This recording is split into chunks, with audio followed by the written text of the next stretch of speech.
शहर के जाने माने उद्योगपति अरविंद वर्मा की बेटी अदिति वर्मा अचानक गायब हो गई। सुबह 9 बजे वह कॉलेज के लिए निकली थी। उसके बाद उसका फोन बंद हो गया और वह कहीं नहीं मिली।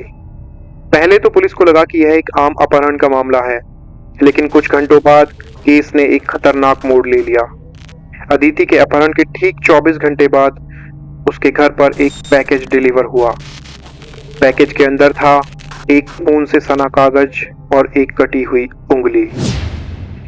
कागज पर लिखा था, ब्लैक फाइल हमारे पास है, अदिति को भूल जाओ।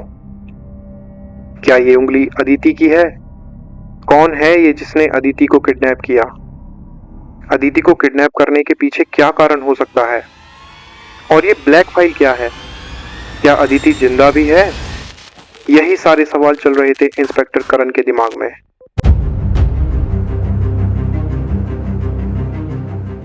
नमस्कार दोस्तों, मैं हूं अमर कौशिक और आज की हमारी कहानी है ब्लैक फाइल, मौत का रहस्य। क्या ये अदिति की उंगली है? घर वाले डर से कांप उठे, लेकिन अदिति के पिता अरविंद वर्मा चुपचाप बैठे रहे। इंस्पेक्टर करण मेहरा, जो इस केस की जांच कर रहे हैं, वह एक सातिर और बेखौफ पुलिस अफसर हैं जिन्होंने कई खतरनाक केस सुलझाए थे। लेकिन इस बार मामला और भी अजीब था। करण ने अरविंद से पूछा, ब्लैक फाइल क्या है? अरविंद का चेहरा फीका पड़ गया और उसने सक पकाकर बोला, मुझे नहीं पता। लेकिन करण को यकीन था कि अरविंद कुछ छुपा रहा है। करण को पहला सुराग तब मिला जब उसने अदिति के मोबाइल लोकेशन को ट्रेस करवाया। अदिति का आखिरी लोकेशन, जो कि शहर से 50 किलोमीटर दूर एक सुनसान इलाके में दिखा रहा था, वो एक रेडवुड फैक्ट्री का था। रेडवुड फैक्ट्री जो कि 15 साल पहले बंद हो चुकी थी। इंस्पेक्टर करण बिना एक पल गवाए अपनी टीम के साथ रेडवुड फैक्ट्री के लिए रवाना हुए। लेकिन वहाँ पुलिस ने जो देखा वह हैरान करने वाला था। वहाँ एक पुराना लकड़ी का बॉक्स पड़ा था। करण ने बॉक्स खोला। अंदर 4 कंकाल थे जो किसी के पुराने शव थे।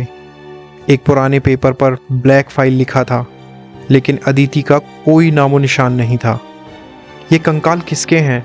इंस्पेक्टर करण ने चारों कंकालों को डीएनए टेस्ट के लिए फोरेंसिक लैब्स में भेज दिया। जब डीएनए टेस्ट किया गया तो सच्चाई दिल दहला देने वाली थी। ये कंकाल 20 साल पहले गायब हुए 4 बड़े बिजनेसमैन के थे। अब इंस्पेक्टर करण के सामने सवाल था, अदिति का अपहरण इन कंकालों से क्या संबंध रखता है? इसी बीच पुलिस को एक छोटा लड़का मिला जो रेडवुड फैक्ट्री के पास कुछ अजीब देख चुका था। सर, मैंने 2 लोग देखे थे जो अदिति को काले कपड़ों में फैक्ट्री की तरफ खींच रहे थे। क्या तुम उन्हें पहचान सकते हो? इंस्पेक्टर करण ने पूछा।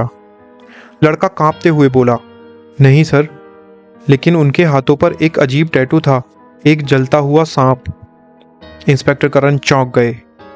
Black snake? ब्लैक स्नेक नामक एक गैंग के गुंडों के हाथों पर सेम ऐसा ही टैटू होता था। क्या यह कोई सीक्रेट सोसाइटी का काम है?